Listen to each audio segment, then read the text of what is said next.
రేవంత్ రెడ్డి గారి ప్రస్థానంలో ప్రతి అడుగులో కూడా ఆ రోజు మేము ఉన్నాం. ఆ రోజు నేను టీఆర్ఎస్ పార్టీలో ఉన్నా, రేవంత్ రెడ్డి గారు కూడా మాతో పాటు టీఆర్ఎస్ పార్టీలో ఉండే. 2002 నుంచి 2006 దాకా వారు టీఆర్ఎస్ పార్టీలో ఉండే.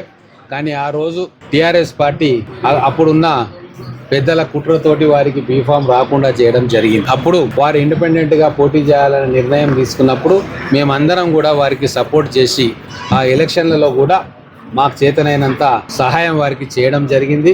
వారు అత్యధిక మెజార్టీతో ఒక ఇండిపెండెంట్గా బరిలోకి దిగి మిడ్జిల్ నుంచి జెడ్పీటీసీగా గెలిచి వారి రాజకీయ ప్రస్థానం అక్కడితో మొదలైన విషయం కూడా జిల్లా ప్రజలకు తెలుసు. ఈరోజు మహబూబ్ నగర్ జిల్లా ప్రజలందరూ కూడా మిడ్జిల్ ఓటర్లకు రుణపడి ఉంటారు.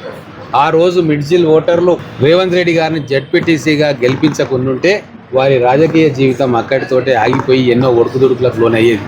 ఆ రోజు వారు జెడ్పీటీసీగా మిడ్జిల్ ఓటర్లు గెలిపించినందుకు అదే స్ఫూర్తితోటి మళ్ళీ ఎమ్మెల్సీ ఎన్నికల్లో కూడా ఇండిపెండెంట్గా పోటీ చేస్తే అప్పుడు మేమందరం టీఆర్ఎస్లో ఉండి కూడా వారికి సపోర్ట్ చేసి వారి గెలుపులో కీలక భూమిక కూడా మేము పోషించడం జరిగింది. ఆ ఎమ్మెల్సీ గెలిచిన తర్వాత వారు కొడంగల్ ప్రాంతానికి ఎమ్మెల్యేగా 2 పర్యాయాలు ఎన్నికై ఆ తర్వాత టీడీపీ వర్కింగ్ ప్రెసిడెంట్ అయ్యి కాంగ్రెస్ పార్టీలోకి వచ్చి కాంగ్రెస్ పార్టీలో కూడా వర్కింగ్ ప్రెసిడెంట్గా అయి ఆ మధ్యలో మళ్ళా పార్లమెంటు సభ్యుడిగా ఎంపీగా మల్కాజ్గిరి నుంచి పోటీ చేసి గెలిచి మళ్ళీ కాంగ్రెస్ పార్టీ అధ్యక్షులుగా ఆ తర్వాత వారి నాయకత్వంలో ఈరోజు కాంగ్రెస్ పార్టీ అధికారంలోకి రావడం జరిగింది. వారు ఈరోజు ముఖ్యమంత్రిగా 2.5 సంవత్సరాల నుంచి మంచి పరిపాలన అందిస్తూ ఉన్నారు. ముఖ్యంగా మన పాలమూరుకు ఎన్నో ప్రాజెక్టులను వాళ్ళు తీసుకొస్తూ ఉన్నారు. గతంలో ఉన్న ముఖ్యమంత్రి పాలమూరును నిర్లక్ష్యం చేస్తే ఈరోజు ముఖ్యమంత్రిగా ఉన్న పాలమూరు బిడ్డ ఎన్నో వేల కోట్ల ప్రాజెక్టులను ఈరోజు ప్రతి నియోజకవర్గంలో ఉమ్మడి మహబూబ్ నగర్ జిల్లాకు పూర్తిగా ఇస్తూ ఉన్నాడు.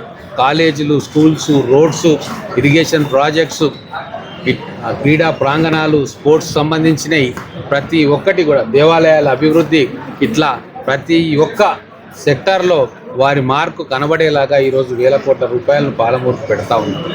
ఇటువంటి సందర్భంలో 20 సంవత్సరాలు పూర్తయిన వారు ప్రజా జీవితంలో విజయుడుగా నిలిచి జెడ్పీటీసీగా గెలిచిన సమయానికి ఇప్పటికీ 20 సంవత్సరాలు పూర్తయ్యాయి. కాబట్టి నేను ఎవరిని మర్చిపోను. నా ప్రగతికి కారణభూతులైన ప్రతి ఒక్కరిని నేను గుర్తుపెట్టుకున్నా అని చెప్పి వాళ్ళతోటి వాళ్ళ మధ్యలో సమయం గడపడానికి ఈరోజు 4వ తారీఖు రోజు వారు మిడ్జిల్కి వస్తూ ఉన్నారు. ఆ సందర్భంగా మిడ్జిల్లో అనేక అభివృద్ధి కార్యక్రమాలతో పాటు ఒక బహిరంగ సభ కూడా జరగబోతూ ఉంది. ఆ బహిరంగ సభకు కూడా మనం అందరం కూడా కాంగ్రెస్ శ్రేణులు కావచ్చు, రేవంత్ రెడ్డి గారి అభిమానులు కావచ్చు, కాంగ్రెస్ ప్రభుత్వ సంక్షేమ ఫలాల్లో లాభం పొందిన వ్యక్తులు కావచ్చు, ఆ బహిరంగ సభను జయప్రదం చేయాలని చెప్పి మీడియా ద్వారా అందరికీ విజ్ఞప్తి చేస్తాం.